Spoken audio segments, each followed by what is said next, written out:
하나님 감사합니다. 상반기 하나님 은혜 가운데 우리 요한계시록을 함께 살펴볼 수 있도록 은혜 베풀어 주시니 감사합니다. 요한계시록 이제 마지막 이 시간에 우리가 최종적으로 잘 정리할 수 있도록 도와주시고 이 시대를 잘 분별할 수 있는 영적 통찰력을 얻게 하여 주시고 교회의 시대 가운데 예수 그리스도의 재림 전까지 하나님 우리가 어떻게 살아야 되는지 우리에게 주어진 사명이 무엇인지 더 확고해지고 분명해질 수 있도록 그리고 그 마지막 때를 소망할 수 있는 그 소망이 우리 안에 더욱더 커질 수 있도록 축복하여 주옵소서. 성령께서 우리 각자에게 임재하여 주시고 우리의 눈과 우리의 마음과 우리의 길을 열어 주옵소서. 예수님의 이름으로 기도드리옵나이다. 아멘. 아멘.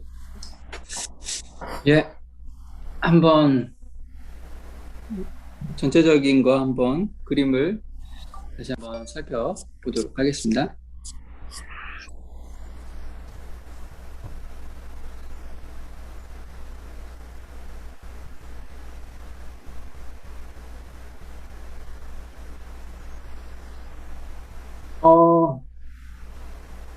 여러분 이제 요한계시록 이렇게 이제 쭉 공부하셨는데 요한계시록이 무엇을 우리에게 말해주고 있습니까? 일단은 이제 당시 로마 제11대 황제였던 도미티안 황제 때 박해와 핍박 아래에 있었던 성도들에게 일곱 교회에게 주는 1차적인 메시지.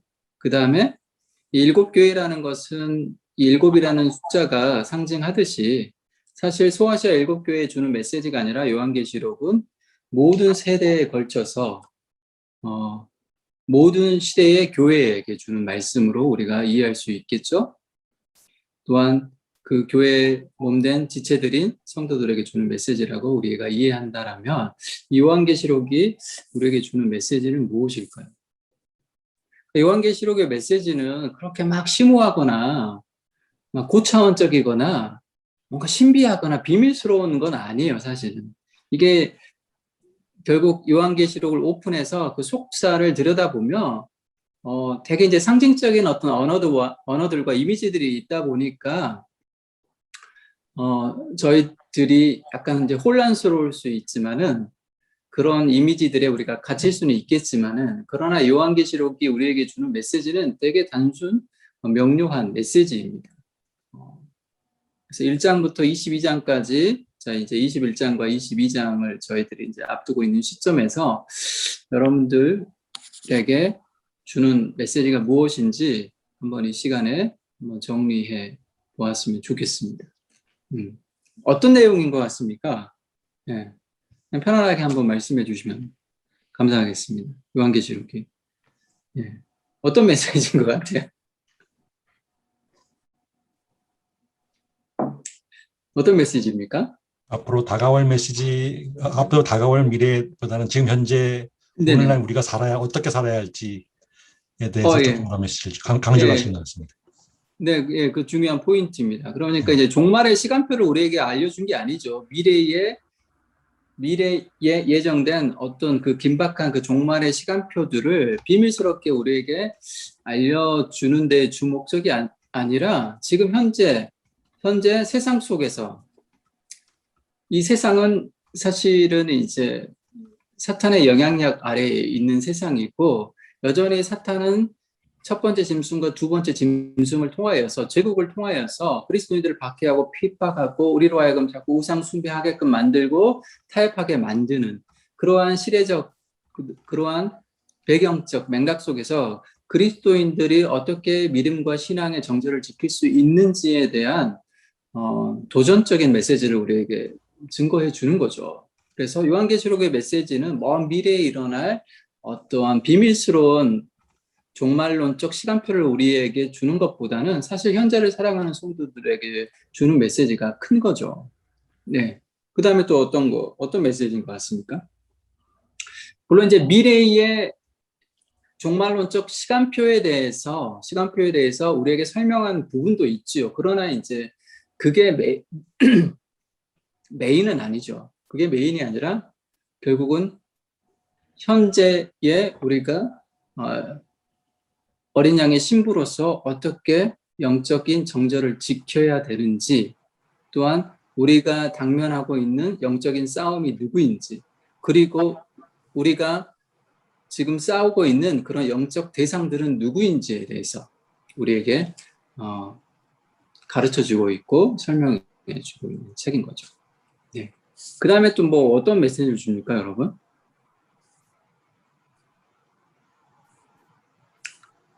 네. 그 정도 메시지면 충분합니까?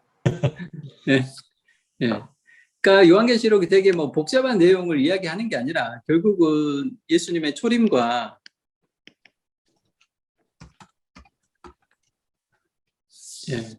예수님의 초림과 재림 사이를 살아가는 이게 교회 시대이지 않습니까?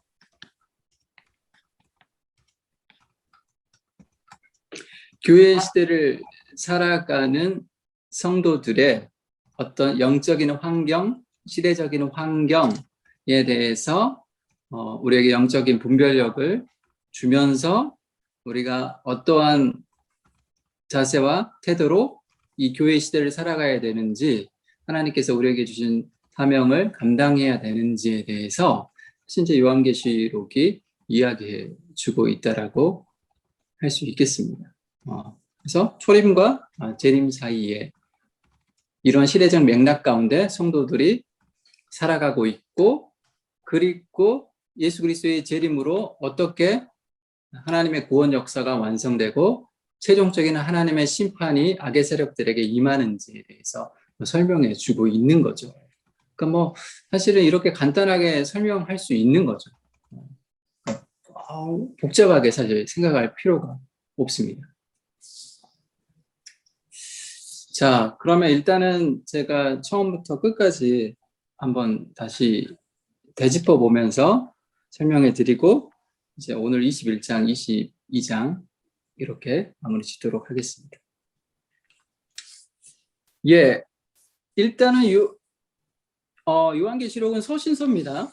예, 그렇죠? 뭐 계시, 묵시라는 단어에 우리가 너무 천착할 필요는 없습니다. 편지라는 거죠. 편지라는 면에서 당시 소아시아 7교회 성도들에게 주는 메시지인 거죠. 그래서 메시지의 초점은 미래에 있는 게 아니라 현재에 있다라는 사실을 우리가 기억할 필요가 있고, 서신서라는 것 자체가 목회서신 앞에 이제 목회적 서신인 거죠. 그러니까 목회적 돌봄을 위해서 편지를 쓴 거죠. 사도 바울이 쓴 바울서신 같은 경우도 목회적 권면과 목회적 돌봄을 위해서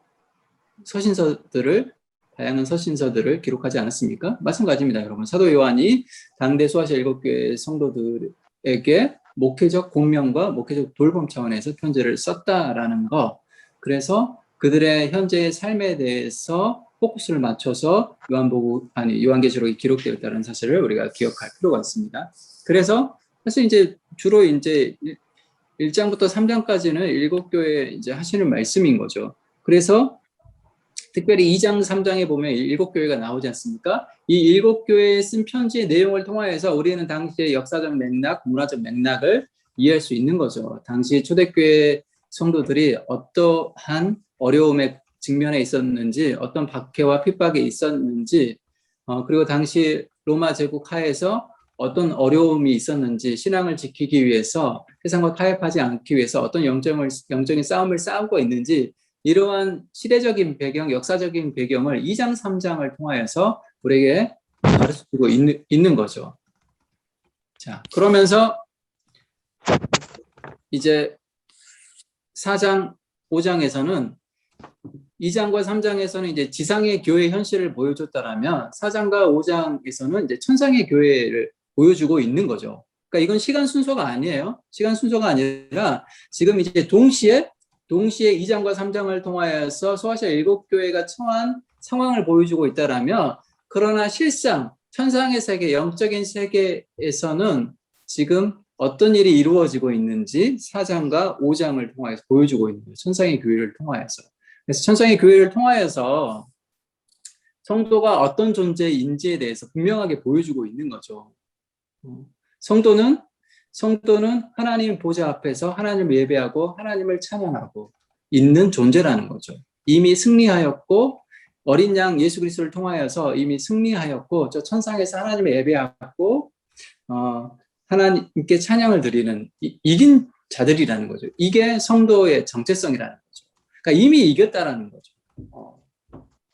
그러니까 현실은 어떻습니까? 현실은 핍박을 당하고 박해를 당하고 있기 때문에 우리가 증거가 같고 우리가 패배자인 것 같은데 그렇지 않다라는 거죠. 이미 어린 양 대신 예수님께서 승리하셨기 때문에 우리는 이기는 싸움을 싸우고 있는 거고 마침내 천상에서 하나님 보좌 앞에서 하나님을 예배하고 하나님을 찬양하는 그런 존재로 우뚝 서게 된다라는 거죠.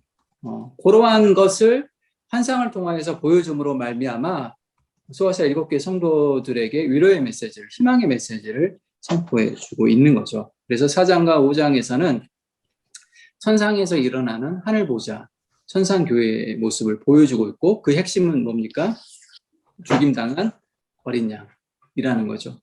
그러니까 예수님께서 이 땅에 오셨고 죽임당하심으로 말미암아 부활하시고 승리하심으로 말미암아 하나님 보좌 우편에서 만왕의 왕으로 만유의 주로 등극하셨다라는 거죠. 따라서 이 땅을 살아가는 성도들 역시 어린 양 대신 예수님의 발자취를 따라감으로 말미암아 마침내 승리한다라는 거죠. 예수님께서 세상을 이기었노라라고 선포하셨을 때 예수님께서 어떻게 세상을 이기셨습니까? 예수님께서 세상을 이기신 방식은 힘이 아니었고 권력이 아니었다. 세상의 방식이 아니었다라는 거죠. 로마 제국이 추구하는 방식이 아니라 고난당하시고 죽으심으로 말미암아 세상을 이기셨다는 거죠. 마찬가지입니다. 성도들이 예수 그리스도의 승리에 참여하기 위해서는 어떻게 해야 되겠습니까? 고난당하고 십자가를 딛고 예수님의 뒤를 따라가는 그러한 삶을 통하여서. 그러니까 겉으로 보면 패배한 것 같은데, 겉으로 보면 실패한 것 같은데, 오히려 실패와 패배를 통하여서 성도들은 어린 양의 뒤를 따라갈 수 있고 마침내 승리할 수 있다라는 거죠. 왜냐하면 예수님께서 그렇게 승리하셨기 때문이라는 거죠. 그래서 겁먹지 말라는 거죠. 두려워하지 말라는 거죠. 끝까지 믿음과 신앙을 지키라는 거죠. 그런 메시지를 이제 4장, 5장 천상 환상을 통하여서 보여주고 있는 거고요. 그 다음에 이어지는 게 뭡니까? 자, 이제 하나님의 보좌로부터 어떤 일이 벌어집니까? 하나님의 구원 역사와 하나님의 심판의 역사가 펼쳐지게 됩니다. 이제 그 내용이 이제 계속해서 이제 6장부터 16장 사이에 펼쳐지고 있는 거죠. 어린 양 대신 예수님께서 승리하셨기 때문에 하나님 오른손에 들려진 두루마리, 봉인된 두루마리를 뗄 수 있고 그걸 펼칠 수 있고 그것이 펼쳐짐으로 말미암아 이 땅 가운데 하나님의 구원의 역사와 심판의 역사가 펼쳐진다라는 거죠. 특별히 이제 6장부터 16장은 포커스는 심판에 있는 거죠, 사실은. 심판에 있는 거죠, 포커스는. 심판에 있는 거지만은, 그러나 심판을 받는 동안에 교회와 그리스도인들은 어떻게 되는가? 구원을 받게 된다라는 그 메시지를 동시에 보여주고 있는 거죠. 그래서 심판과 구원은 동전의 양면이라고 말씀드렸습니다. 그 다음에 이제 여기서 4장, 5장에서 이제 한 가지 더 우리가 주목해야 되는 건, 예수님께서, 결국 7인을 뗄 수 있는 자격을 얻은 이유가, 승리하신 이유가 무엇입니까? 예수 그리스도의 죽으심과 부활하심이었다라는 사실을 우리가 기억할 필요가 있겠습니다. 그래서 예수님께서 2000년 전에 십자가에 못 박혀 죽으시고 부활하심으로 말미암아 승리하셨고 만유의 주로 만왕의 왕으로 등극하셨다라는 거죠. 그래서 하나님의 심판이 시작되었고 이 십자가의 구속을 통하여서 하나님의 구원 역사가 완성되었기 때문에 이제 성령을 통하여서 그 예수님께서 완성하신 그 구원이 이제 실제 믿는 자들에게 실현되고 적용되는 거죠. 교회의 시대가 열린 겁니다. 교회의 시대가 열리게 되었다라는 거죠. 그래서 이제 예수님의 초림을 통하여서 이제 이 초림은 십자가 사건까지 이제 포함되는 거라고 여러분 이해하시면 됩니다. 이 초림, 예수님께서 이 땅에 오시고 결국 이제 이 땅에 오신 목적은 십자가에 죽으시고 부활하시는 그 하나님의 구원 역사를 완성하기 위해서 오셨기 때문에 이 초림은 이제 십자가 사건이 포함되는 거고 예수 그리스도의 죽으심으로 말미암아 이제 교회 시대가 이제 열리게 되는 거죠. 교회 시대가 열리게 되는 거고 성령을 제자들에게 보내주심으로 말미암아 성령의 시대가 열리게 되는 거고 성령을 통하여서 하나님의 구원 역사가 펼쳐지게 되는 거고 동시에 하나님의 심판이 이 땅 가운데 쏟아지기 시작했던 거죠. 이제 승천하심으로 말미암아 이제 일곱 인을 뗄 수 있는 자격을 얻으신 예수님께서 하나하나 인을 떼심으로 말미암아 하나님의 심판과 하나님 재앙이 이 땅 가운데 쏟아지는 거죠. 그래서 구원과 심판이 동시에 지금 전개되고 있다는 사실을 우리가 기억할 필요가 있겠습니다. 그래서 6장부터 16장까지는 이제 포커스는 이제 심판에 있다라는 거고, 일곱 인 심판, 그다음에 일곱 나팔 심판, 그다음에 일곱 대접 심판 있습니다. 네. 그리고 중간중간에 막간 스토리가 있다라는 거, 막간 스토리가 있다라는 거, 이렇게 구성되어 있습니다. 막간 스토리를 통하여서는 무엇을 말해주고 있습니까? 이렇게 심판 가운데 교회와 성도는 어떻게 되는가? 교회는 하나님께서 지키신다. 성도들은 하나님께서 보호하신다. 이런 메시지를 이제 막간 스토리를 통해서 보여주고 있는 거죠.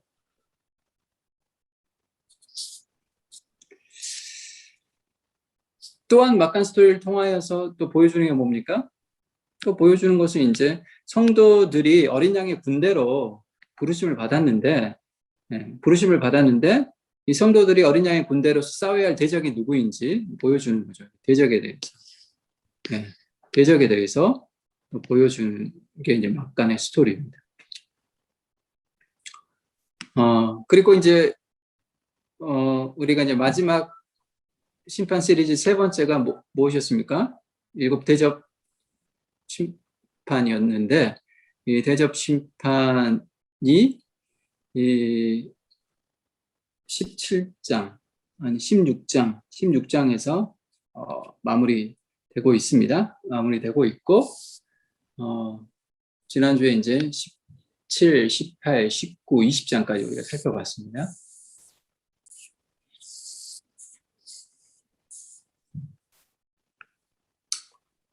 자, 20장까지 살펴봤는데 결국 심판 시리즈를 여기서 마무리한 다음에 하나님의 최후의 심판에 대해서 이제 17, 18, 19, 20장에서 보다 상세하게 설명해 주고 있는 거예요. 그래서 17, 18, 19, 20장은 새로운 내용이라고 여러분들 생각할 필요가 없어요.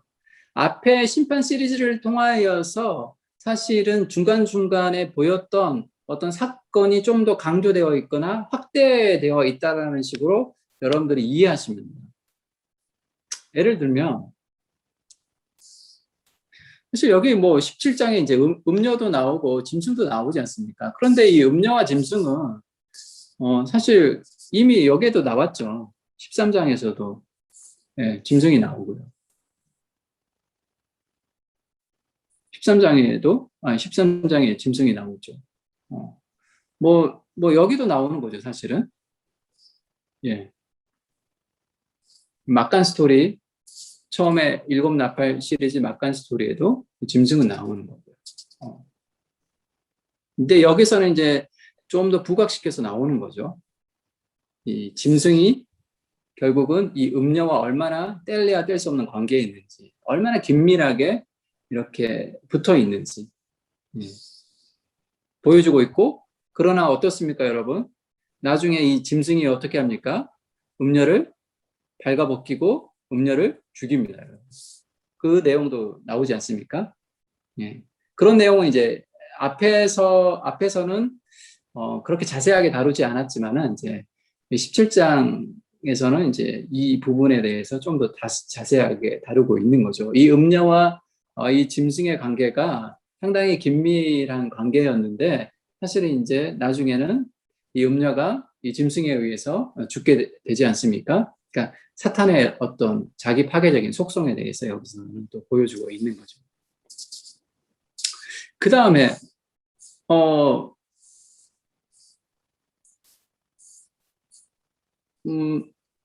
그러니까 17, 18, 19, 20장에서는 결국 이제 최후의 심판인데 최후의 심판을 당할 이제 가장 핵심 멤버들이 누구입니까? 바벨론이지 않습니까? 바벨론하고 그다음에 짐승, 첫 번째 짐승, 두 번째 짐승, 거짓 선지자를 이야기하는 거고 그다음에 그들의 배후에서 실질적으로 역사했던 사탄, 마귀.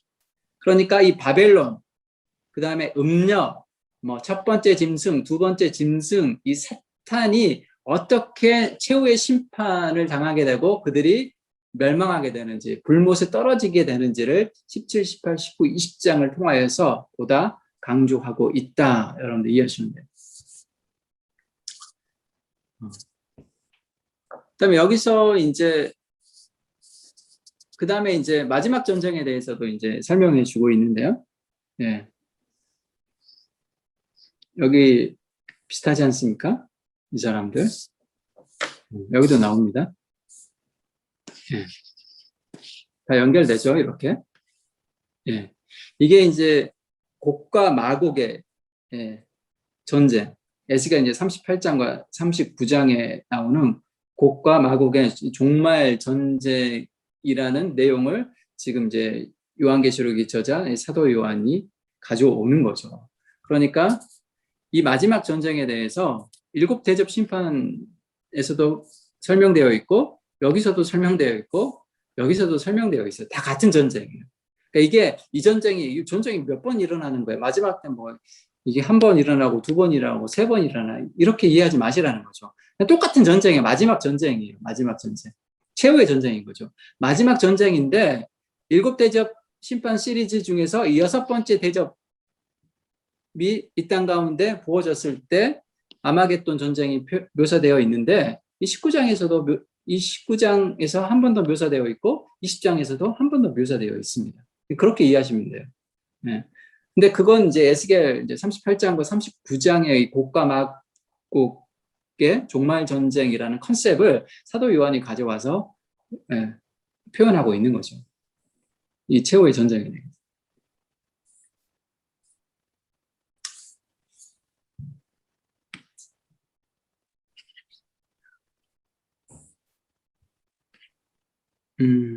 그 다음에 네. 19장에 보면 이제 뭐 어린 양의 혼인 잔치가 이제 등장하는 거죠. 예.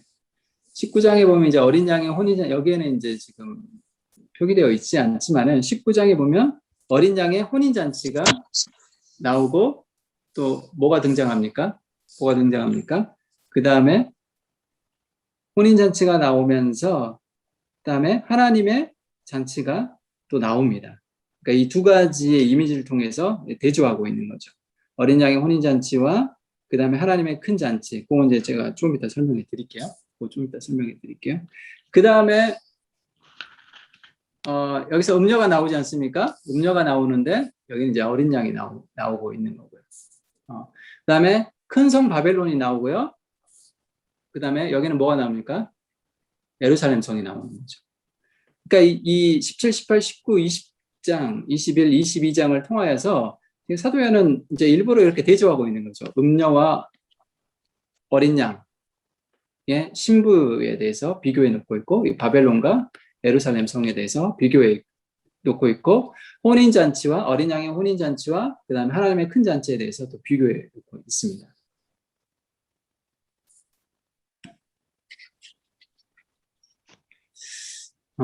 그래서 이제 결국은 바벨론도 무너지게 되고, 예, 마지막 전쟁을 통하여서 첫째 짐승, 둘째 짐승, 그 다음에 사단도 영원한 불못에 던져지게 되고, 그 다음에 오늘 21장, 22장을 통하여서 하늘과 땅의 혼인, 그러니까 새하늘과 새 땅이 임하게 되는 거죠. 새하늘과 새 땅이 임함으로 말미암아 하늘과 땅이 만나게 되는 장면으로 요한계시록이 마무리되고 있습니다. 그리고 이제 우리가 이제 지난 시간에는 이제 뭡니까? 전천연설, 뭐 후천연설, 뭐 그거에 대해서 우리가 살펴보지 않았습니까? 네. 그 다음에 이제 레프트 비하인드도 이제 여러분들이 보셨는데, 그래도 이제 요한계시록이 보여주고 있는 이제 마지막 때에 이제 종말의 시간표가 있긴 있는 거죠. 네.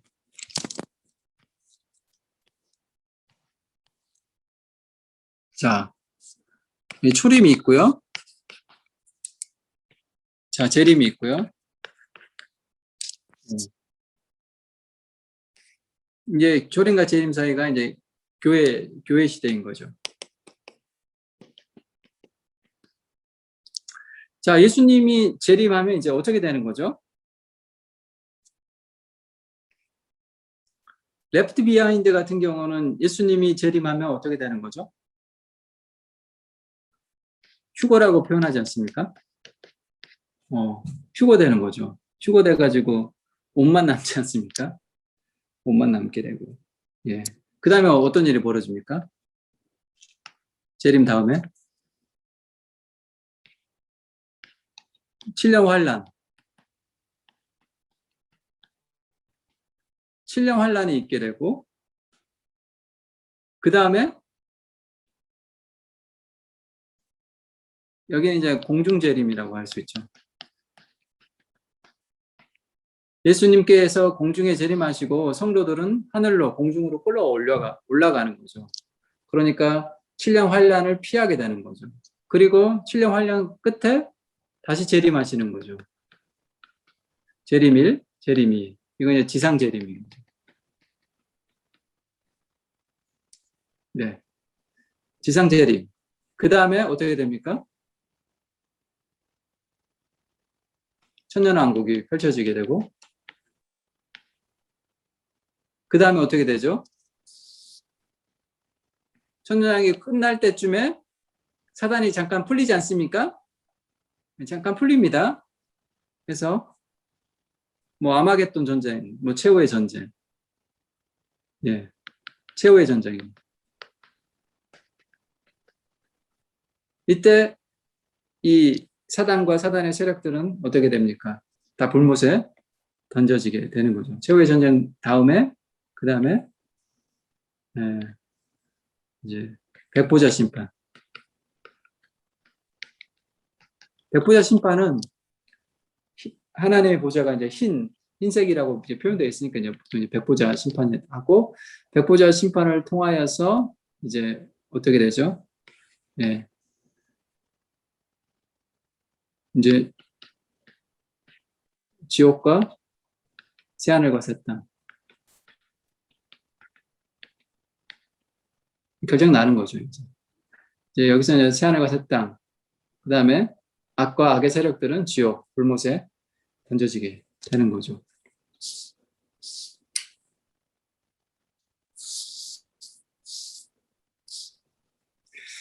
예, 이거에 대해서 여러분 어떻게 생각하세요? 이 시나리오가 맞나요? 지금 마지막 때 이렇게 되는 거 맞나요? 어떻게 생각하세요? 자, 이때 성도들은 천년 동안 그리스도의 답으로 왕노릇 하지 않습니까? 그 다음에 이제 새하늘과 새 땅이 펼쳐지게 되면 이때는 성도들이 뭐 하죠? 이때도 왕노릇 하나요?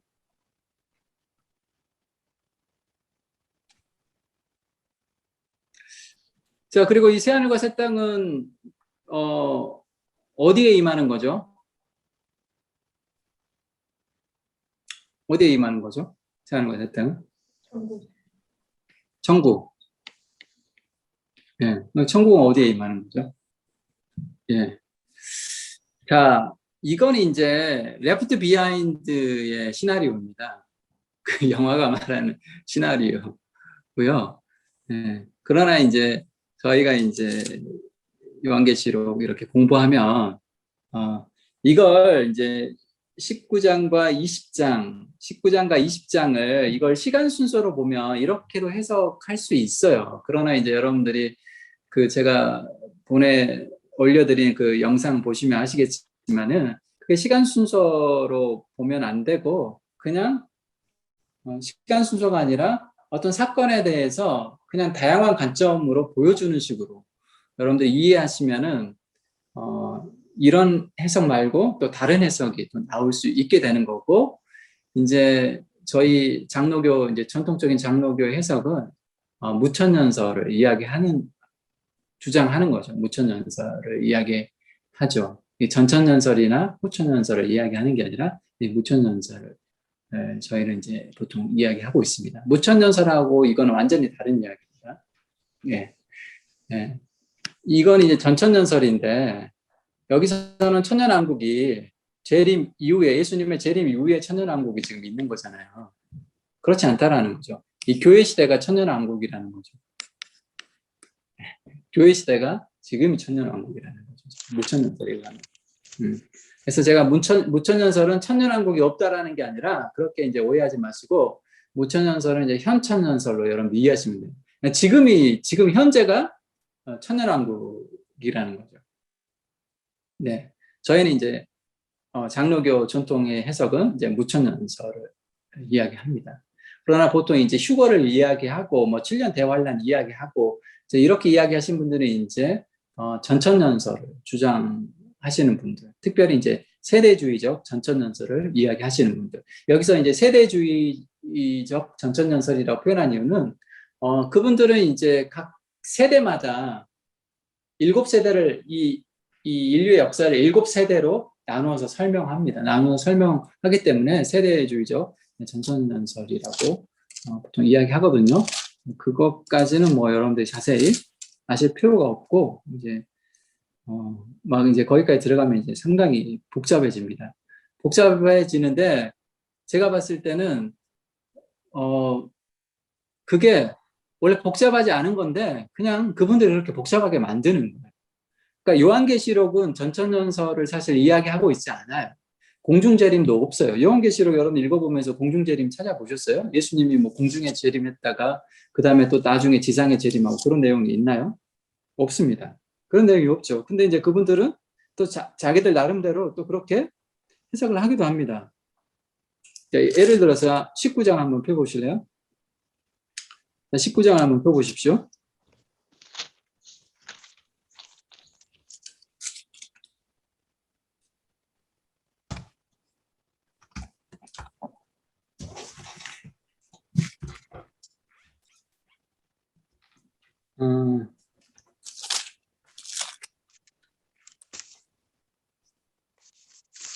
네.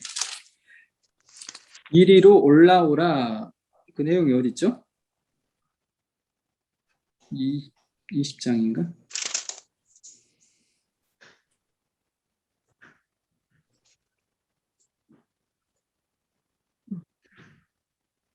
제가 그 부분 못 찾겠네요. 이리로 올라오라. 하늘에서 음성이 들리는데 이리로 올라오라. 17장. 17장이네요?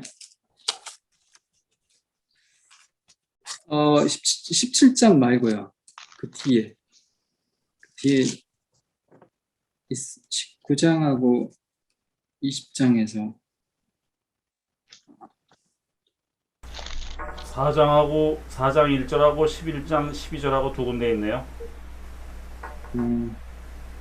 4장 1절에 예. 그거 말고 19장 20장 이쪽에는 없나요? 없어요. 이리 오라요? 네. 이리로 올라오라가 4장 1절하고요. 21장 9절. 11장 12절하고 두 군데 있어요. 이것도 아니고요. 내가 아니고. 11장 12절 보세요. 예, 아니요. 거기는 이제 상관이 없고요. 거기는 이제 상관이 없고, 예, 내가 그 카톡방에 올려드릴게요. 아니, 그러니까 이제 전천년설 주의자들이 이야기하는 게 뭐냐면요. 이리로 올라오라. 이 표현을 이제 요한 보고 올라오라는 이야기인데, 그게 휴거다라고 주장을 한다라는 거죠. 제가 지금 거기를 정확히 그런 식으로 이제 해석을 한다라는 거죠. 이제 그거는 이제 억지 해석인 거죠. 그건 이제 사도 요한이 올라가는 거지. 성도들이 믿는 자들이 이렇게 올라가는 이걸 휴거로 해석하는 것은 무리가 있다라는 거죠. 근데 이제 그런 식으로 이리로 오라라는 거는 올라오라가 아니라 이리로 오라는 17장 1절에 있네요. 네네 예, 그 뒷부분입니다. 17장 아, 1절. 예, 그건 제가 찾아서 제가 한번 올려드리겠습니다. 자, 자, 어,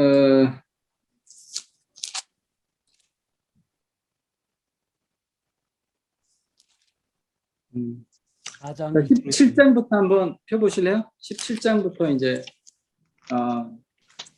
좀 뒷부분을 제가 좀 한 번 더 정리를 해드릴게요. 17장. 17장부터는 이제 어떻습니까? 이제 마지막 최후의 심판에 대해서 이야기해주고 있는데 17장은 이제 바벨론이 멸망하는 내용. 18장도 마찬가지입니다. 자, 17장부터 보겠습니다. 17장 보시면 자, 17장에 1절에 큰 음녀가 나오죠. 이 큰 음녀는 바벨론을 상징합니다. 바벨론을 상징하게 됐고 결국은 16절 보십시오. 16절 보면 이 열불과 짐승은 음료를 미워하여 망하게 하고 벌거벗게 하고 그의 살을 먹고 불로 아주 사르리라. 그러니까 이 짐승과 음료가 뗄래야 뗄 수 없는 관계로서 믿는 자들을 핍박하고 박해했는데 그러나 결국 내부에 분열이 있고 자기 파괴적인 속성으로 말미암아 어떻습니까? 이 짐승이 음료를 죽이게 되는 거죠. 음녀에 내려지는 심판에 대해 설명해 주고 있고 18장은 경제적인 측면에서 약간의 경제적인 측면에서 바벨론의 패망에 대해서 설명해 주고 있습니다. 그렇죠? 그래서 바벨론에 기생했던 땅의 왕들, 그 다음에 상인들 이런 사람들이 바벨론의 패망에 대해서 탄식하고 있는 내용들이 쭉쭉 있고요. 그러나 사실은 이제 바벨론이 패망해서 바벨론을 위해서 그들이 슬퍼한 건 아니고 결국은 그들이 밥벌이 수단이 사라졌고 그들의 기득권을 누릴 수 있는 터전이 사라졌기 때문에 슬퍼했던 내용들. 이 어둠의 이 사단의 자기 중심적인 속성에 대해서 이제 18장이 잘 보여주고 있는 거죠.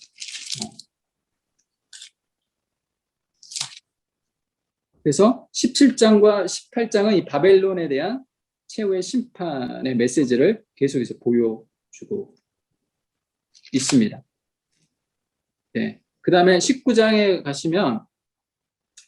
19장에 가면은 이제 하나님의 바벨론을 심판하는 하나님의 심판에 대한 공의로움, 의로움에 대해서 찬양하는 내용이 쭉쭉쭉 나오지 않습니까? 할렐루야, 할렐루야, 할렐루야, 할렐루야 4번이 이렇게 쭉쭉쭉쭉 나옵니다.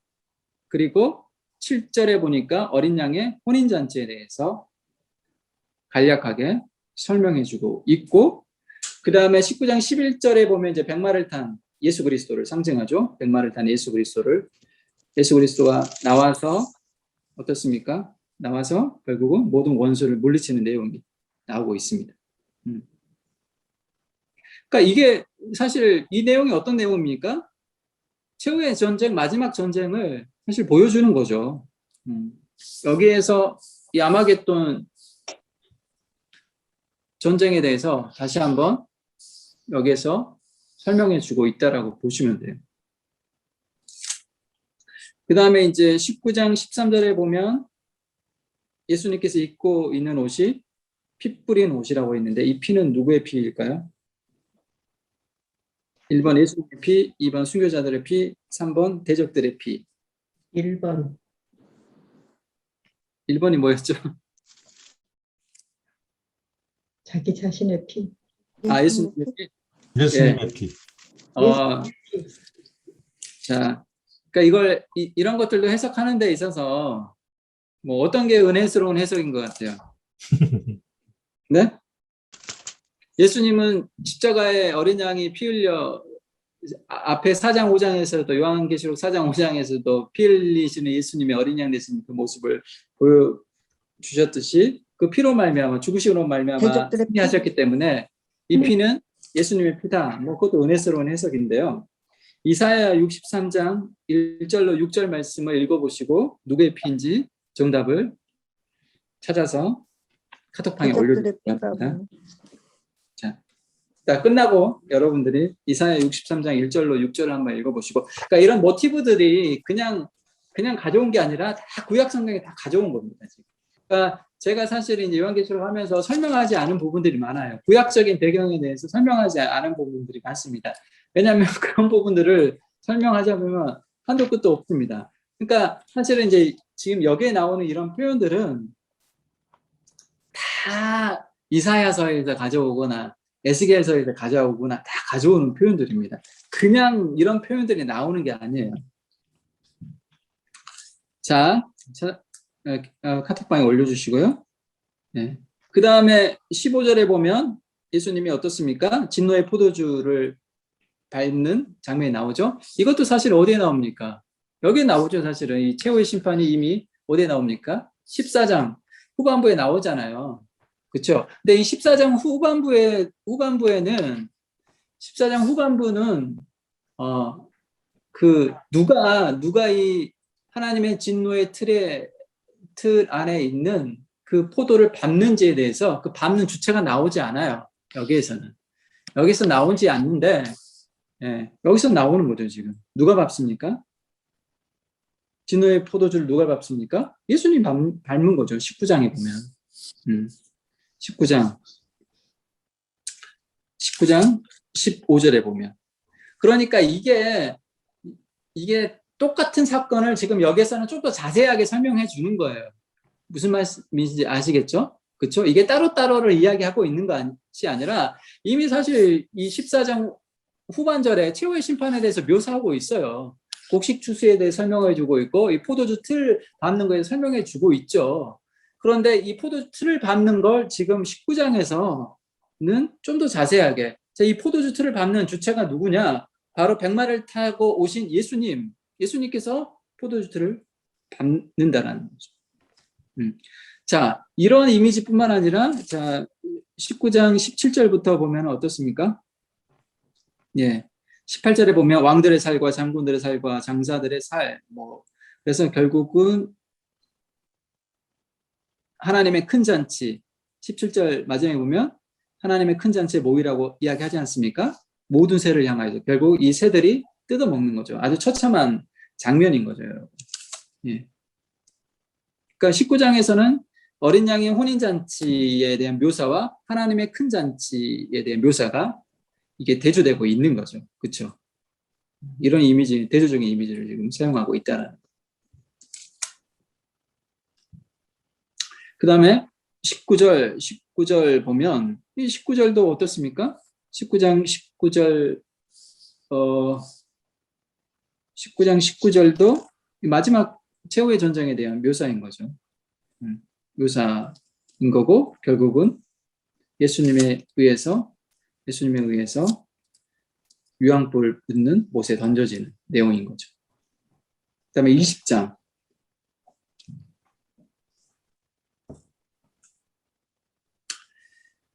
20장에서는 이제 천년왕국에 대한 묘사가 나오고 있습니다. 천년왕국에 대한 묘사가 나오고 있는데 20장 2절에 보니까 천년 동안 결박된다라는 표현이 나오는 거죠. 결박되고 그 다음에 4절로 6절까지는 바로 이 결박되어 있는 천년의 기간 동안에 그리스도인들은 4절 후반부에 보면 그리스도인들은 예수님과 함께 천년 동안 왕노릇 하게 되고 그런 표현이 나와 있는 거죠. 자, 그러니까 아까 제가 전천년설 이야기했을 때 예수님이 재림한 다음에 천년왕국이 펼쳐진다라고 제가 설명을 했잖아요.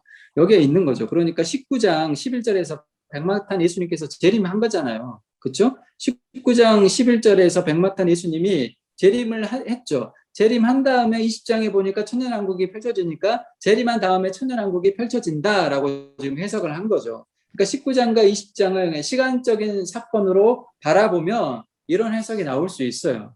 이런 해석이 나올 수 있는 거죠. 그러나 이건 시간 순서가 아니라는 거죠. 네. 아니라 그냥 장면이 바뀌는 거죠. 장면이 바뀌는 거고, 저희는 이 천년왕국을 이 교회 시대, 예수님의 초림과 재림 사이를 천년왕국으로 이해하고 있다라는 거, 여러분들이 그렇게 일단은 해석해 주시면 될 것 같아요. 그 다음에 5절에 보면 뭐 첫째 부활이 있고, 6절에 보면 둘째 사망, 뭐 이런 표현들이 있는데, 자, 이런 표현들도 어떻습니까? 좀 정리를 해볼까요? 첫째 부활은 뭐죠, 여러분?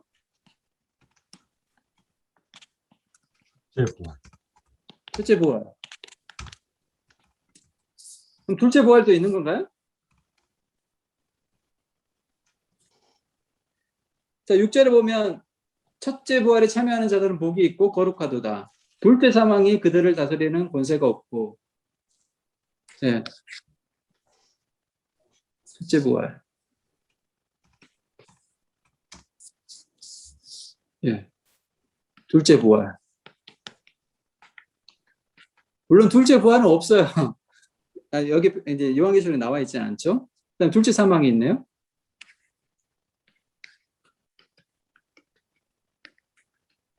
첫째 사망은 뭐죠?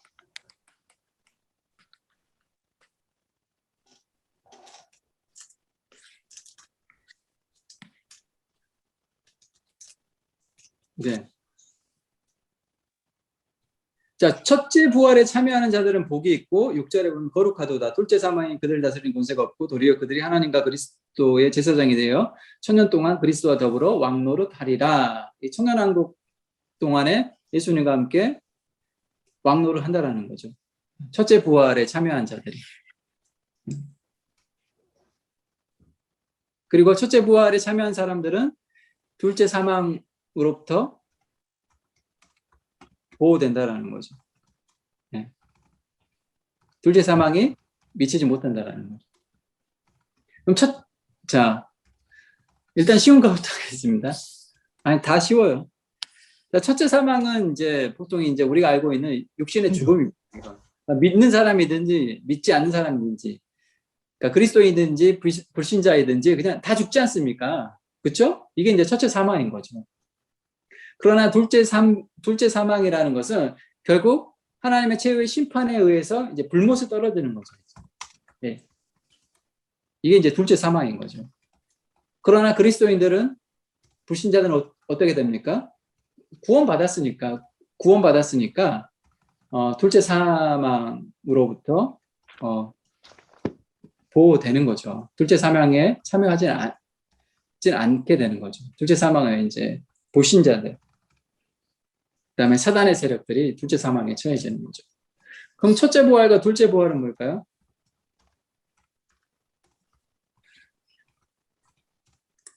네, 첫째 부활은 이제 여러분들이 이렇게 해석하면 돼요. 중생, 거듭남. 그러니까 영적으로 부활하는 거라고 보시면 돼요.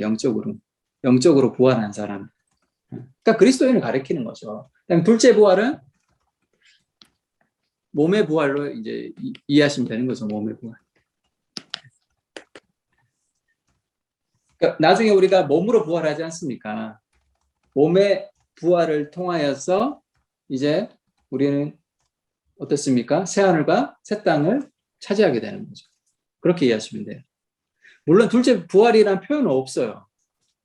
네, 표현은 없지만은, 그러나 첫째 부활이라는 표현을 통하여서 둘째 부활에 대해서 우리가 추측해 볼 수 있는 거죠. 그리고 이 첫째 부활이라는 것은 요한계시록 내에서는 이제 중생과 거듭남, 영적인 부활에 대해서 이야기해 주고 있는 거고, 그 다음에 이 사람들이 나중에 이제 몸의 부활을 하게 되는 거죠. 꼭 둘째 부활이라는 표현을 쓸 필요 없이 나중에 이제 몸의 부활을 하게 되는 거죠. 그렇게 이해하시면 될 거예요. 목사님, 질문이 네. 있습니다. 4절을 보면은요. 네네. 거기에 이제 순교당한 분들이, 사람들이 이제 다시 부활하는 그것이 첫째 부활 혹시 아닌가요? 혹시 4절에 이어서 5절 갖다가 이는 첫째 부활이라고 그랬으니까 말이죠. 물론 네, 영적인 맞아요. 의미로 보면은 또 중생일 것 같긴 한데 4절에 네. 있는 분들은 어떻게 되는 거죠? 4절. 또 내가 보좌들을 보니 거기 앉은 자들이 있어 심판하는 권세를 받았더라. 또 내가 보니 예수를 증언함과 하나님의 말씀 때문에 목배임을 당한 자들의 영혼들과 몇천 자들이. 자, 여기 보면 목배임을 당한 사람들은 순교자들인 거 맞죠? 네. 그러나 뒤에 보면은 또 짐승과 그의 우상에 경배하지 아니하고 그들의 이마 손에 표를 받지 아니한 자들. 이 사람들은 순교 당한 건 아니죠. 예. 죽진 않았으니까. 음. 예. 그러니까 이제 표를 받지 않았죠. 황제 숭배를 거부한 사람들이에요. 그렇죠? 거기에 살아서라는 말이 있어가지고요. 표를 받지 않은 자들이 살아서 그렇죠. 그러니까 더불어. 이 사람들은 이제 죽지 않고 그냥 그대로 살아서 음. 그러니까 그렇게. 그대로 살아서 그리스도와 더불어 천년 동안 왕노를 한다라는 거죠. 그러니까 이제 이걸 통해서 이제 우리가 알 수 있는 것은 그러니까 교회 시대 가운데 예수님의 초림과 재림 사이에서 교회 시대 가운데 순교를 당한 사람이든지 순교를 당한 사람이든지 아니면은 지금 살아서 그리스도인으로 살아가는 사람들이든지 이 사람들이 이 교회 시대 동안에 그리스도에 더불어서 왕노릇 한다라는 거죠. 예. 그렇게 이해하시면 돼요. 그리고 그 예수님을 믿고 거듭난 사람들이 어차피 육체적으로 죽을 거 아니에요. 그렇죠. 그분들이 그런 사람들도 그런 사람들은 이제 쉽게 말해서 천국에서 왕노릇 하고 있는 거고 죽었으니까. 그럼 그 5절에 있는 그 나머지 죽은 자들은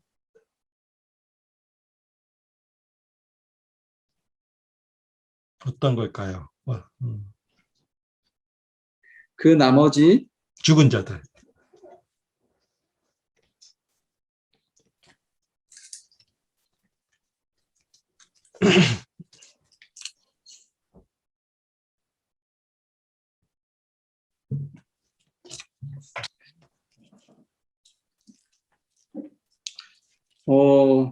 누굴까요? 이 사람들은? 글쎄요. 예, 이건 제가 한번 예. 좀 더 연구를 해보겠습니다. 예. 그 나머지 죽은 자들은 그 천년의 차기까지 살지 못하더라.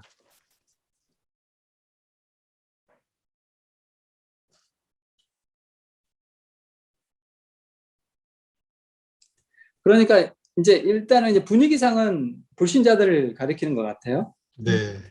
예? 네. 분위기상은 이 불신자들을 가리키는 것 같아요. 네. 불신자들은 천년의 차기까지 살지 못하더라. 근데 왜 살지 못하는 거지? 네. 뒷부분하고 연결이 안 돼서 제가. 네. 예. 그건. 한번 더 공부해보죠. 뭐. 네네. 그 다음에 7절에 보면 천년왕국이 끝날 때 이제 사탄이 옥에서 잠깐 모여서 최후의 전쟁을 치르는 거죠. 네.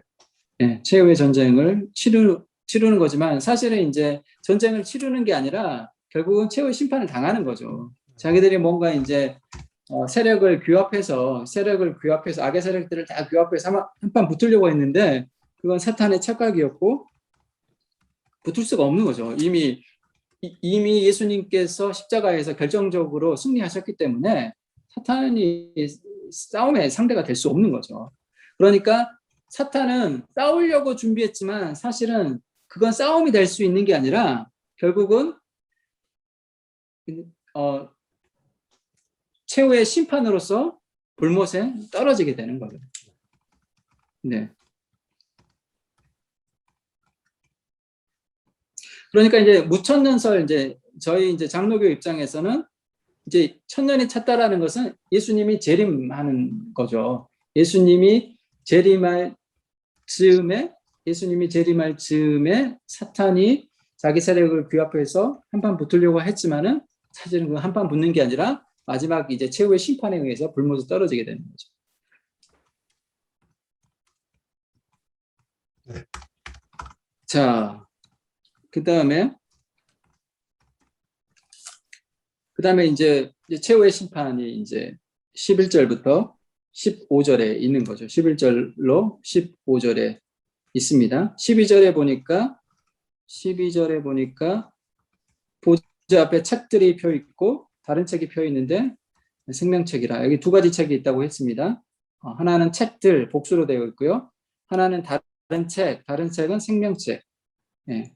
생명책은 이제 그리스도인들, 믿는 사람들의 이름이 기록된 책이고, 그다음에 책들은 이제 추측컨대 믿지 않는 불신자들의 행위가 기록되어 있는 거죠. 자, 13, 14절 보면 바다가 그 가운데서 죽은 자들을 내주고 또 사망과 음부도 그 가운데서 죽은 자들을 내주매 각 사람이 자기의 행위대로 심판을 받고 사망과 음부도 불못에 던져지니 이것은 둘째 사망 곧 불못이라. 그러니까 죽음도 불못에 던져진다라는 거죠. 그러니까 죽음도 죽는다라는 거죠. 죽음이 없어진다라는 거예요. 자, 그 다음에 이제 21장, 자, 22장 이제 부분입니다. 새 하늘과 이제 새 하늘과 새 땅이 펼쳐지는 거죠. 이제 성경 내용 중에서 이제 21장, 22장은 중요한 내용입니다. 왜냐하면은 이게 성경의 결론이니까 성경 전체 66권의 결론이기 때문에 중요하다고 할 수 있습니다. 자, 21장 1절 또 내가 새 하늘과 새 땅을 보니 처음 하늘과 처음 땅이 없어졌고 바다도 다시 있지 않더라. 처음 하늘과 처음 땅 뭐죠? 처음 하늘과 처음 땅. 현재의 땅. 예? 현재. 그렇죠. 지금 이건 지금 우리가 밟고 살아가는 이 세상. 예? 하나님께서 처음에 만드신 세상인 거죠. 하늘과 땅. 예, 이게 없어지고 새 하늘과 새 땅이 도래하게 되는 거죠.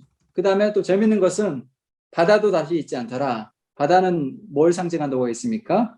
혼돈과 어둠과 죽음을 상징한다고 했습니다. 악의 세력들이 거하는 곳이라고 했습니다. 그러니까 이제 바다가 없다라는 것은 이제 바다에서 첫 번째 짐승이 올라오고 막 그랬는데 이게 악의 세력들의 거처지였는데 이제 더 이상 새하늘과 새 땅 그 세계에서는 어떻습니까?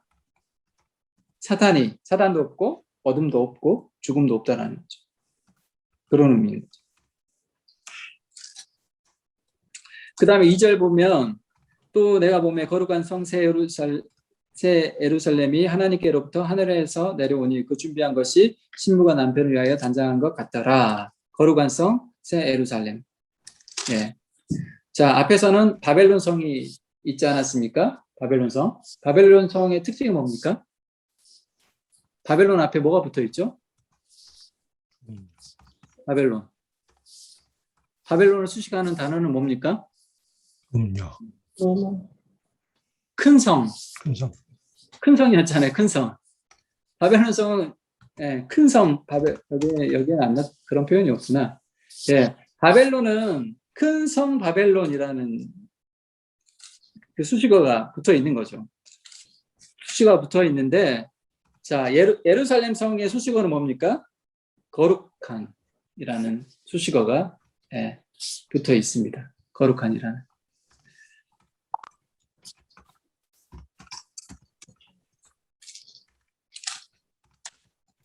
그러니까 이 세상이 추구하는 성과 그 다음에 하나님의 백성들의 공동체인 성의 가장 큰 특징을 잘 보여주고 있는 거죠. 예. 이 세상은 크고 화려한 걸 추구하지만은 그런 하나님의 백성인 공동체는 뭘 추구합니까?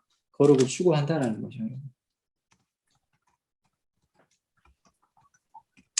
자, 그 거룩한 성 새 예루살렘이 어떤 모양입니까? 신부가 남편을 위하여 단장한 것 같더라라고 되어 있고요. 이 거룩한 성 새 예루살렘에 대해서 9절 보십시오. 21장 9절에 보면 7 대접을 가지고 마지막 7 재앙을 담은 7 천사 중 하나가 나와서 내게 말하 이르되 이리 오라 내가 신부 곧 어린 양의 아내를 내게 보이리라. 그리고 성령으로 나를 데리고 크고 높은 산으로 올라가 하나님께로부터 하늘에서 내려온 거룩한 성 예루살렘을 보이니. 자, 거룩한 성 예루살렘은 누구입니까? 거룩한 성 예루살렘은 건물이 아니죠. 네. 건물이 아니라 뭡니까? 성도들. 네. 신부, 어린 양의 아내, 어린 양의 신부 공동체라는 거. 다시 말해서 교회라는 거죠. 교회 공동체입니다. 더 정확하게 말하자면 구약과 신약의 하나님의 백성들, 하나님의 교회 가르칩니다. 그러니까 여러분들이 이제 뭐 예루살렘 성이 내려온다 그러면 어떤 막 건물이 천국 같은 것이 내려온다라고 생각하면 안 됩니다. 2절에 보면 신부가 남편을 위하여 단장한 것 같더라라고 표현하고 있고 9절과 10절에 보면 자 이리 오라 내가 신부 곧 어린 양의 아내를 너에게 보여주겠다. 그리스도의 신부들을 우리를 보여주겠다. 우리가 예수님의 신부들이지 않습니까?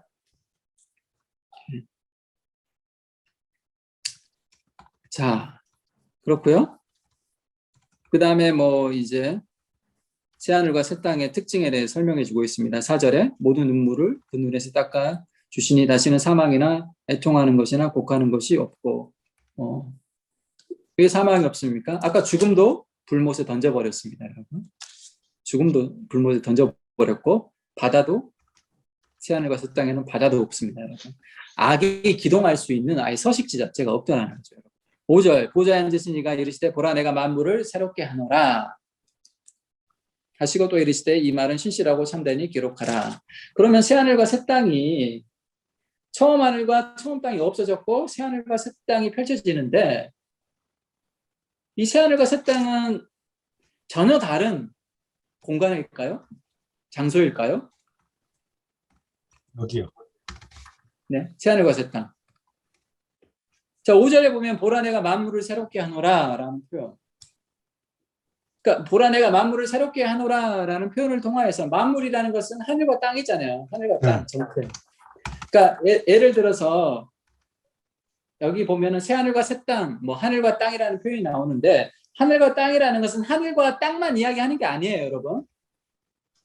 하늘과 땅만 이야기하는 게 아니라 이게 이제 영어로 보면 메리즘이라고 하는데 이 메리즘이라는 그 문학적 기법인데 이건 하늘과 땅과 그 사이에 있는 것 전체까지 다 포괄하는 표현이에요. 그러니까 예를 들어서 하늘과 땅 그러면 진짜로 딱 스카이하고 이 땅만 이야기하는 게 아니라는 거죠. 땅과 하늘 사이에 있는 것까지 다 포함하는 거예요. 만물이라는 거예요. 그러니까 새하늘과 새 땅이라는 것은 하늘과 땅만 표현하는 게 아니라 하나님께 창조하신 이 만물을 다 가리키는 표현입니다. 그러니까 처음 하늘과 처음 땅이 없어졌다라는 표현을 보면 완전히 새로운 공간, 완전히 새로운 장소라는 어떤 뉘앙스가 있는데 근데 5절 말씀에 보면 보라 내가 만물을 새롭게 하노라 라는 것은 기존에 뭡니까? 처음 하늘과 처음 땅을 하나님께서 새롭게 하고 갱신시키고 회복시키는 어떤 그런 뉘앙스가 있는 거죠.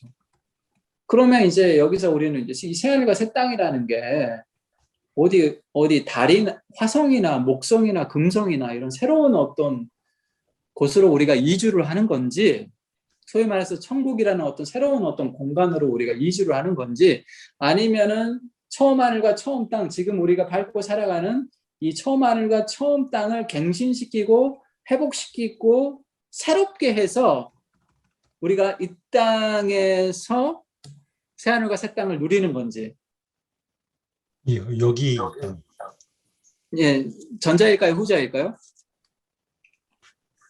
전혀 새로운 장소일까요? 아니면 지금 처음 하늘과 처음 땅을 갱신하고 회복시키고 새롭게 하는 공간일까요? 여기 이 땅입니다. 아, 여기 이 땅이나요? 네. 좋습니다. 자, 여기 이 땅이라고. 목사님, 네. 새로운 빅뱅 아니에요? 완전히 다른 세상. 이제 이 세상은 없어지는 거 아니에요? 그러면은 없어지고 어떻게 되는 거예요, 그러면? 그러니까 새로운 이제 천지 창조가 일어나는 거겠죠. 하늘나라라는 그 개념이. 어차피 이제 다 파괴된 거 아니에요. 하늘이나 땅이나 바다나 in the beginning에 했던 크리에이션이 널러파이가 되는 거거든요. 다 없어지는 거거든. 네네. 그러면 이제 진짜로 그 정말 하나님이 만들고 싶었던 오리지널 그 아담과 이브들만 데리고 이제 새로운 어떤 그 하늘을 새로운 모습으로 이제 열어서 이렇게 행복하게 산다 그런 얘기 아닐까요? 이제 이건 사실 이제 두 가지가 종합되어야지 맞습니다. 두 가지가 다 종합되어야 되는 거죠. 그러니까 완전히 질적으로 새로운 창조인 거죠. 질적으로 새로운 창조이지만은 그러면 하나님께서 처음 만드신 이 땅은 결국 하나님의 실패작이 되어버린 거죠. 만약에 그렇게 된다라면. 결국은 사탄에게 빼앗겨서 결국 하나님께서 처음 만드신 이 처음 하늘과 처음 땅은 실패한 것처럼 그렇게 생각될 수 있는데 그게 아니라 지금 처음 하늘과 처음 땅을 완전히 새롭게 회복시킨다라는 거죠. 그래서 마치 처음 하늘과 처음 땅이 없어진 것처럼 전혀 새로운 질적으로 새로운 차원의 새 하늘과 새 땅이 펼쳐진 것처럼 느껴진다는 거죠. 그러나 이게 전혀 새로운 차원의 어떤 공간과 장소를 우리가 이주하는 게 아니라 하나님께서 처음 만드신 보시기에 심히 좋았더라 감탄사를 연발하지 않습니까? 이 하나님 보시기에 좋았더라 했던 그 모습으로 완벽한 모습으로 하나님께서 갱신시키는 거죠. 근데 그 갱신시킨 새 하늘과 새 땅에는 처음 하늘과 처음 땅에는 바다도 있었어요. 바다가 있었던 거죠. 그러나 그 새 하늘과 새 땅은 바다도 없고 죽음도 없는 전혀 질적으로 새로운 차원의 새 하늘과 새 땅으로 여러분들이 이해하시면 좋을 것 같아요. 네.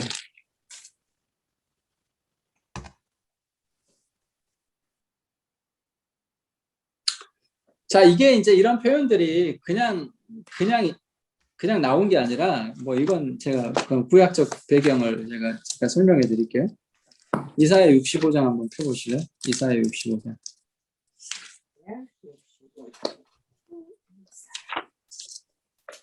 이사야 65장.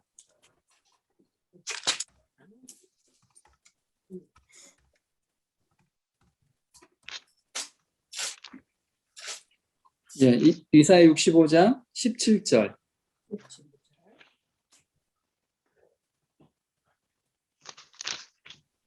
예. 자, 이사야의 표현을 그대로 가져온 겁니다. 17절에 보면 보라 내가 새 하늘과 새 땅을 창조하노니 이전 것은 기억되거나 마음에 생각나지 아니할 것이라 너희는 내가 창조한 것으로 말미암아 영원히 기뻐하며 즐거워할지니라 보라 내가 예루살렘을 즐거운 성으로 창조하며 그 백성을 기쁨으로 삼고 라고 되어 있습니다. 그리고 25절에 보면 이리와 어린 양이 함께 먹을 것이며 사자가 소처럼 뭐 이런 표현들이 있는 거죠. 예. 바로 이 이사야가 꿈꾸었던 그 세상이 이제 요한계시록 21장에서 이제 성취되는 걸 보여주고 있는 거죠. 그다음에 로마서 8장도 한번 펴보실래요? 로마서 8장.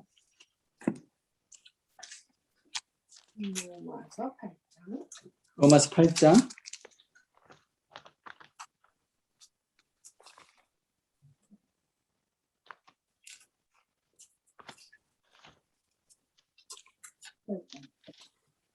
(8장) 19절에 보면 피조물이 고대하는 바는 표현이 있지 않습니까? 피조물.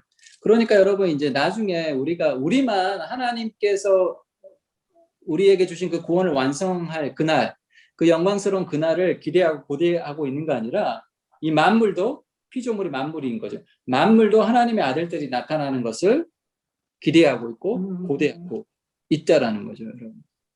그러니까 이 만물도 그 구원에 동참한다라는 거죠. 자, 지금은 어떻습니까? 20절에 보니까 피조물이 허무한데 굴복하는 것은, 그러니까 피조물이 허무한데 지금은 굴복하고 있다라는 거죠. 그러니까 허무한데 굴복하고 있다라는 것은 결국 피조물이 본래의 목적과 기능을 상실해 버렸다라는 거죠. 원래 이 자연 만물의 목적과 기능은 뭡니까? 하늘이 하나님의 영광을 선포하고 이런 표현이 있지 않습니까? 그러니까 여러분 이 자연 만물은 하나님의 영광을 선포하고 드러내는 게 원래 목적과 기능이었는데 인간의 죄로 말미암아 자연도 저주를 받은 거죠. 만물도 저주를 받아서 그 목적과 기능이 상실해 버려서 허무한데 굴복하는 거죠. 그러나 21절에 보면 바로 그 허무함, 썩어짐의 종노릇한 데서 해방되어 하나님의 자녀들의 영광의 자유에 이르는 것이니라라는 거죠. 그 하나님의 아들들이 그 구원의 영광에 이르는 그 날에 바로 이 피조물들도 새롭게 본래의 기능과 목적을 회복한다라는 거죠. 그러니까 만물도 구원에 동참하게 된다라는 걸 로마서 8장 설명해 주고 있습니다. 그래서 21장은 그 새하늘과 새 땅은 연속성과 불연속성을 그냥 두 가지 다 표현해 주고 있다라고 여러분들이 생각하시면 제일 좋을 것 같아요. 그러니까 불연속성으로 이야기하자면 그 새하늘과 새 땅은 지금 처음 하늘과 처음 땅과 전혀 다른 새로운 차원인 거죠. 새로운 차원인 거죠. 그러나 연속성으로서 처음 하늘과 처음 땅을 완전히 갱신시키는, 새롭게 하는 그런 새하늘과 새 땅이라는 거죠.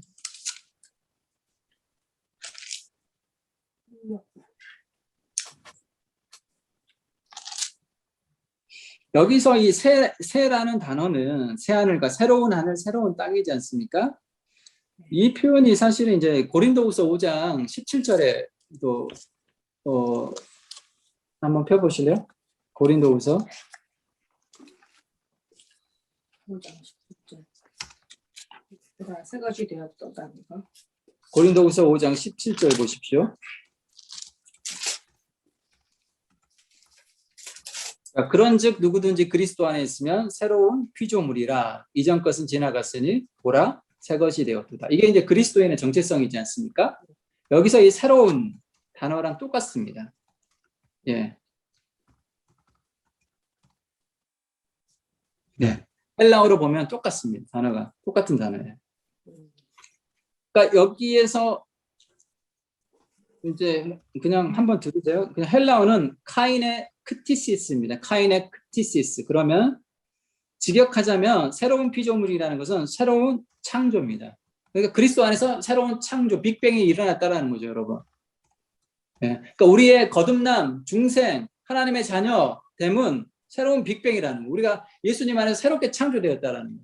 그런 의미에서 여러분 우리는 두 번 창조되는 거예요. 엄마 뱃속에서 한 번 창조되는 거고요. 그 다음에 그리스도 안에서 또 한 번 창조되는 거예요.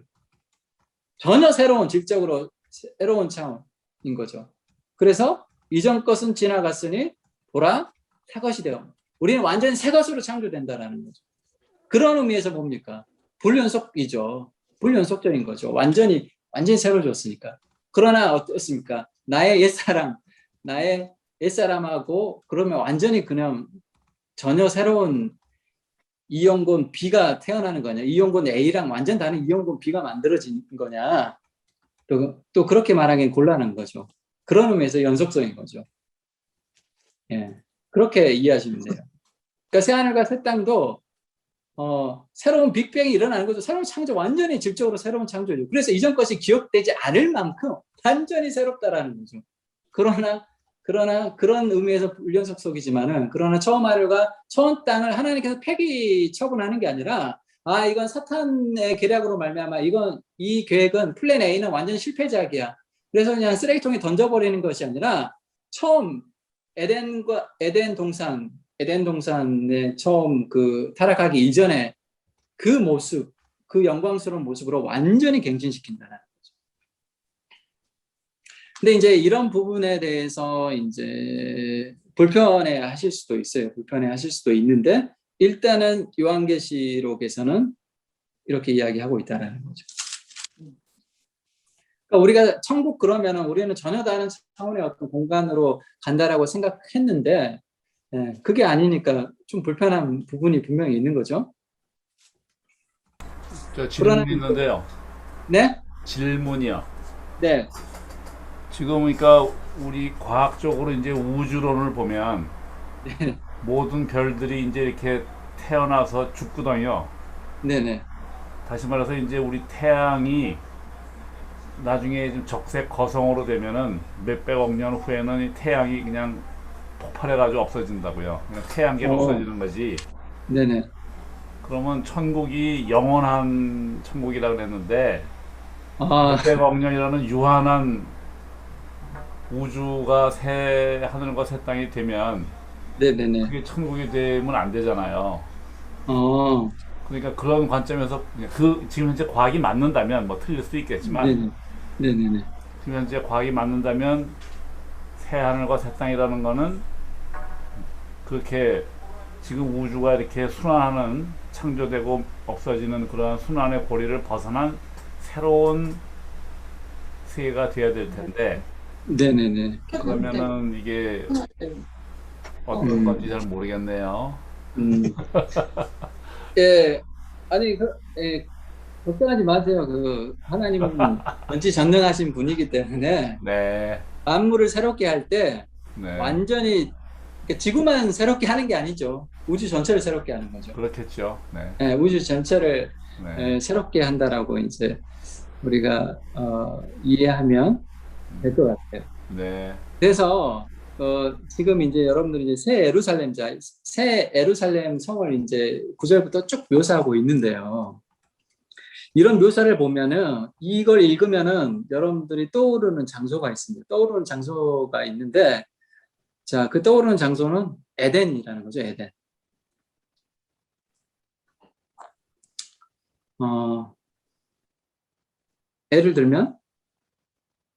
예를 들면 에덴의 22장 보십시오. 22장에 보면 1절에 보면 또 그가 수정같이 맑은 생명수의 강을 내게 보이니 하나님과 및 어린 양의 보좌로부터 나와서 길 가운데로 흐르더라. 강 좌우에 생명나무가 있어 12가지 열매를 맺대라는 표현이 있습니다. 이 생명나무가 여러분 어디에 있었습니까 원래? 에덴 동산. 에덴 동산에 있었죠. 에덴 동산에서는 한 그루가 있는데 여기에는 강 좌우에 즐비하게 있습니다.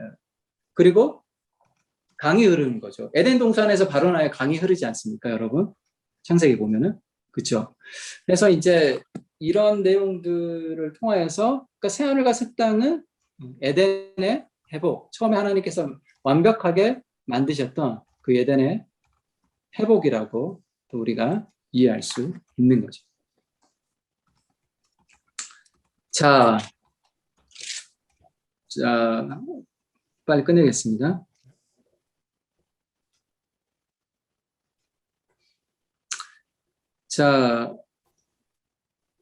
자, 9절, 10절, 21장 9절, 10절은 이제 같이 저희가 읽었고요.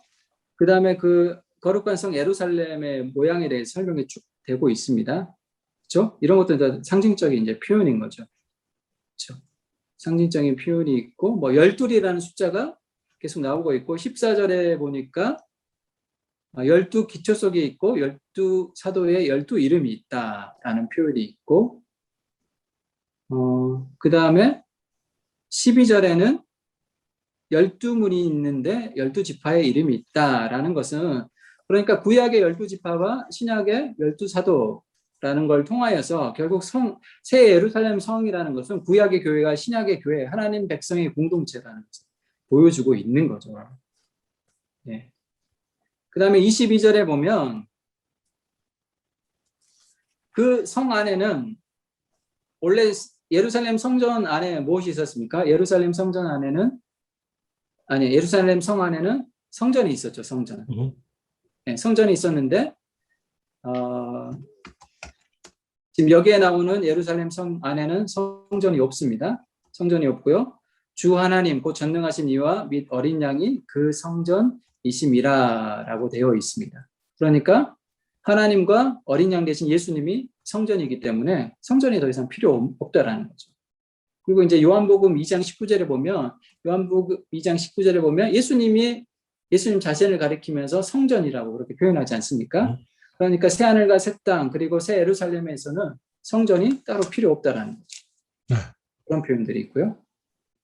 그다음에 23절에는 뭐 해나 달의 비침이 쓸데없고 25절에 낮에 성문들을 도무지 닫지 아니하리니 거기에는 밤이 없습니다. 밤이 없으니까 보통 예루살렘 성은 어떻습니까? 밤에는 닫아놓죠. 파수꾼이 지키고요. 그런데 밤이 없으니까 성문을 닫을 필요도 없다라는 거죠. 그리고 27절 마지막에 보면 어린 양의 생명책에 기록된 자들만 들어가는 예루살렘 성. 성이라는 거죠. 당연히 하나님의 백성의 공동체가 예루살렘 성이니까 어린 양의 생명책에 기록된 자들로만 구성되어 있겠죠.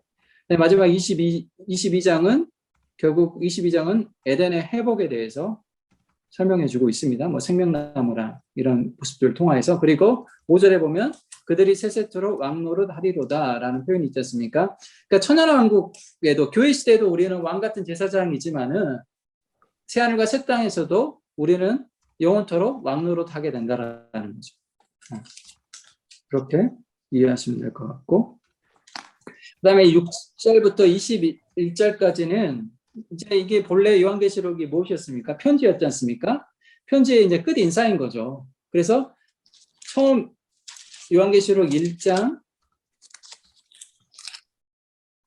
1절로 8절까지 말씀하고 1장 1절로 8절까지의 말씀과 마지막 22장 6절부터 21절까지의 말씀이 겹치는 부분이 많아요. 똑같은 내용들이 여기서 반복되고 있습니다. 그렇죠. 6절 말씀도 이런 표현이 있죠. 종들에게 반드시 속히 되어질 일을 보이시려고 그의 천사들에게 보내셨다는 표현이 앞에 서문에서도 그대로 나오고 있고요. 7절 내가 속히 오리니 이 두루마리 예언의 말씀을 지키는 자가 복이 있다. 앞에 서문에서는 이 말씀을 읽는 자와 듣는 자 그리고 지키는 자가 복이 있다고 했습니다. 그렇죠. 근데 여기서는 읽는 자와 듣는 자는 빠져 있나요? 왜 빠졌을까요? 끝났으니까 편지가 끝났으니까 이제 낭독하는 사람, 읽는 자와 그걸 듣는 사람 다 읽었으니까 거기에 빠진 거죠. 그래서 이제 중요한 건 뭡니까? 지키는 거. 이 말씀을 그대로 지키는 자들이 복이 있다라고 이야기하고 있는 거죠. 그 다음에 10절 말씀에 보면 이 두루마리 예언의 말씀을 임봉하지 말라 때가 가까우니라. 그렇죠? 그러니까 여러분 요한계시록을 마치 이게 감추어진 말씀처럼 접근하면 안 된다라는 거죠. 이미 요한 당시에 기록될 때부터 지금까지 요한계시록은 오픈된 말씀이에요, 여러분. 그렇죠? 오픈된 말씀이죠. 이게 임봉된 말씀이 아니에요. 이게 해석 불가해한 도무지 비밀 코드로 되어 있어서 우리가 풀 수 없는 그런 말씀이 아니라는 거죠.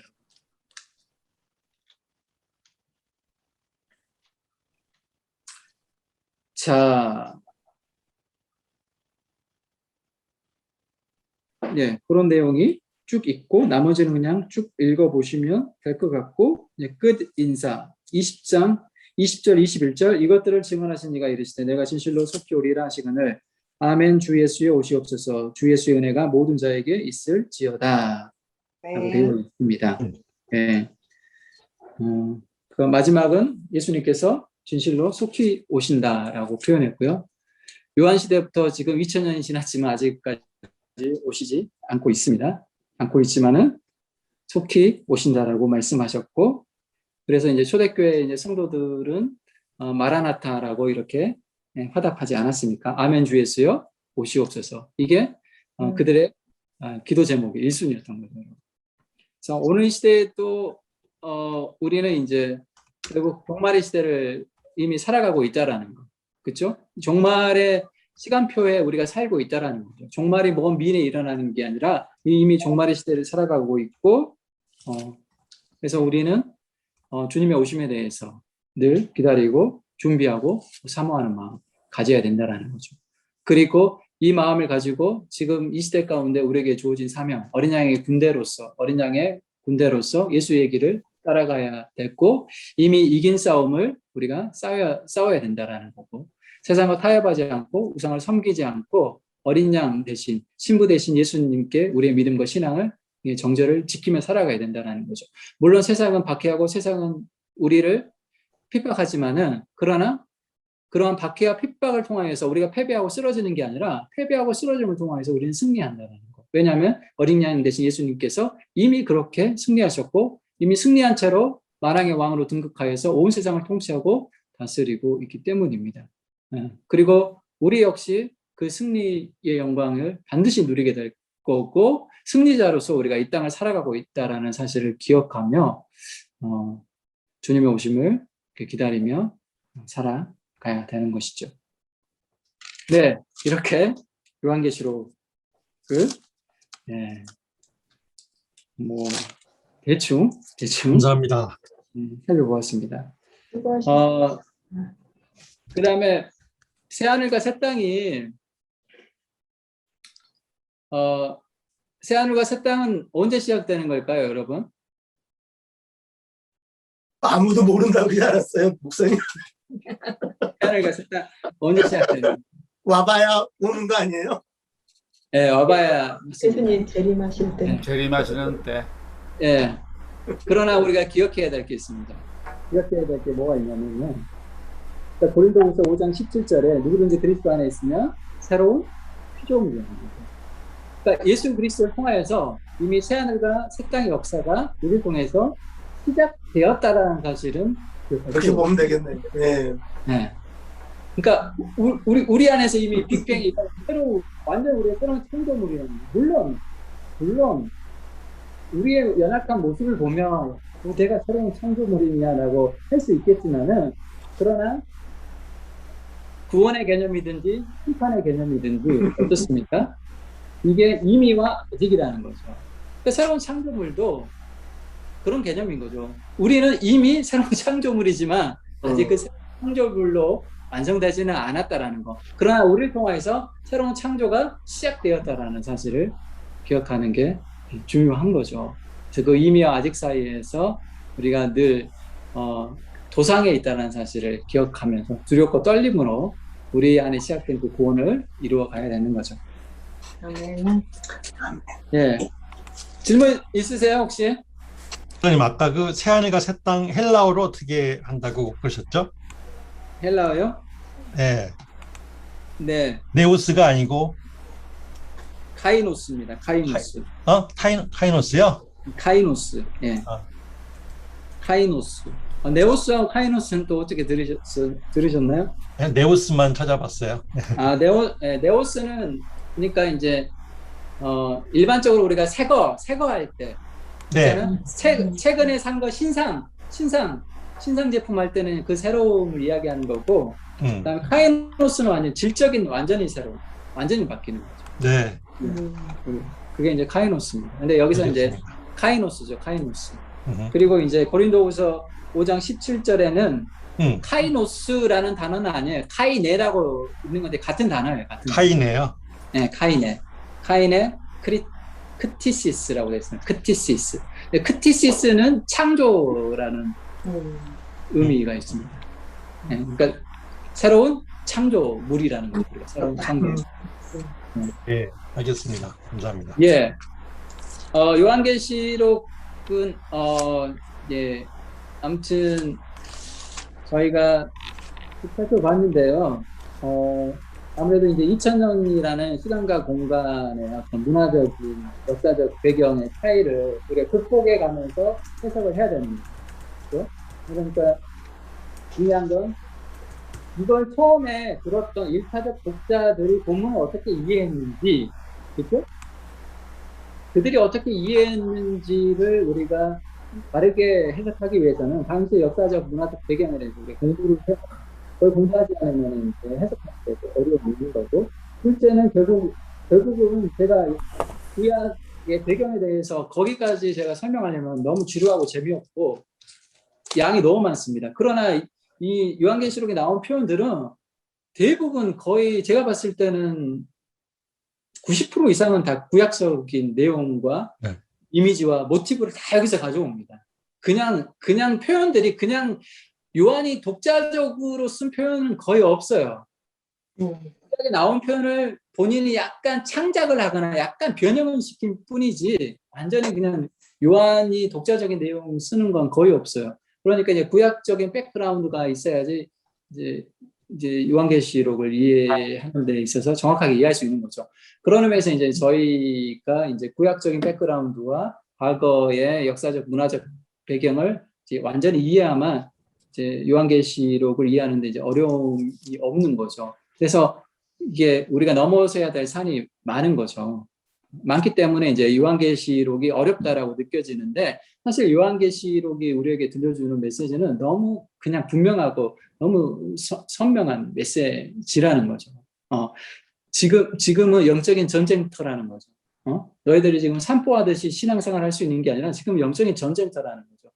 사탄이 결정적으로 패배했지만은 그들은 제국을 통하여서 경제력을 통해서 우상 숭배를 통해서 여전히 우리를 유혹하고 있다라는 거죠. 계속해서 우리로 하여금 666표를 받게 만든다라는 거죠. 우리를 쓰러뜨리기 위해서 넘어뜨리기 위해서 혈안이 되어 있다라는 거죠. 그러한 영적 배경에 대해서 우리가 늘 인지해야 된다라는 거죠. 그리고 세상은 결코 우리에 대해서 호의적이지 않다라는 것. 세상 우리를 박해하고 핍박한다라는 거고, 그러기 위해서는 어린 양 대신 예수 그리스도의 그 십자가의 길을 우리는 묵묵히 따라가야 되는 거고, 때로는 순교할 각오를 가지고 내 목숨을 버릴 각오를 가지고 신앙생활을 해가야 된다는 거죠. 그만큼 여러분 신앙생활이 그냥 산보하듯이 산책하는 소풍 나온 게 아니라는 거죠. 이런 영적인 세계 속에서 우린 치열한 싸움을 싸워야 되고, 마침내 예수님께서 오셔서 악의 세력들은, 우리를 박해하고 핍박하는 세력들은 지금 우리에게 보기에는 거대하고 우리가 도무지 물리칠 수 없을 것 같은데, 이들은 결국은 이들을 조종하는 사탄의 세력은 이미 패배한 세력들이고 결국 불못에 던져질 세력이라는 거 잊지 말라는 거죠. 두려워하지 말라는 거죠. 놀라지 말라는 거죠. 그러니까 어린 양 대신 예수 그리스도를 묵묵히 따라오라는 거죠. 그러니까 지금 이거 말하고 있는 거예요. 지금 이거 말하고 있는 건데, 다양한 상징들이 들어가다 보니까, 그리고 이제 똑같은 내용을 여기서 설명하고 저기서 설명하고 또 이런 식으로 설명하고 또 저런 식으로 설명하다 보니까 저희가 이제 그걸 정리하는 게 약간 좀 어려울 뿐이지, 결코 요한계시록이 또한 어렵지는 않다라는 걸 여러분들이 이해하시면 될 것 같고, 이번 강의를 통하여서 여러분들이 완벽하게 요한계시록을 이해하기는 힘들 것 같고요. 저도 마찬가지인 거죠. 저도 이제 요한계시록 공부는 저도 이제 처음 여러분과 더불어서 같이 한 거니까 하면서 이제 미진한 부분들도 저희도 이제 계속해서 업데이트 할 거고, 여러분들도 이제 요한계시록을 다시 계속해서 꾸준히 읽으면서 여러분 나름대로 한번 쭉 정리해 보시면 될 것 같습니다. 그리고 이제 혹 이제 개인적으로 요한계시록에 대해서 좀 자세히 더 공부하고 싶다 그러면 제가 좋은 책을 소개해 드릴 수 있습니다. 좋은 책은 제가 좀 알고 있기 때문에 좋은 책은 소개해 드리도록 하겠습니다. 만화책도 있어요. 만화책부터 아주 신학적으로 영적인 아주 탄탄한 그런 책, 그러나 엄청 두꺼운 책, 이런 좋은 책들도 많이 있습니다. 계시록은 이제 그만큼 이제 많은 해석들이 있었고, 그 해석의 오류들이 너무 많은 것들이 있기 때문에 그런 것들을 여러분들이 잘 정리하면서 요한계시록을 이해할 수 있게끔 할 수 있는 이제 좋은 또 주석책도 요즘에 또 많이 나왔습니다. 그런 거 관심 있으신 분은 저한테 말씀해 주시면 제가 또 소개해 드리도록 하겠습니다. 질문 있으세요? 없습니다. 너무 수고 많으셨습니다. 감사합니다. 수고하셨습니다. 예.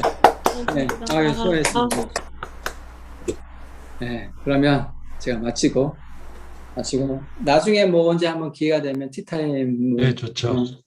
하도록 하겠습니다. 기도 마치겠습니다. 하나님 감사합니다. 창조에서 새 창조로 끝나는 요한계시록 성경 전체의 내용을 우리가 살펴보았습니다.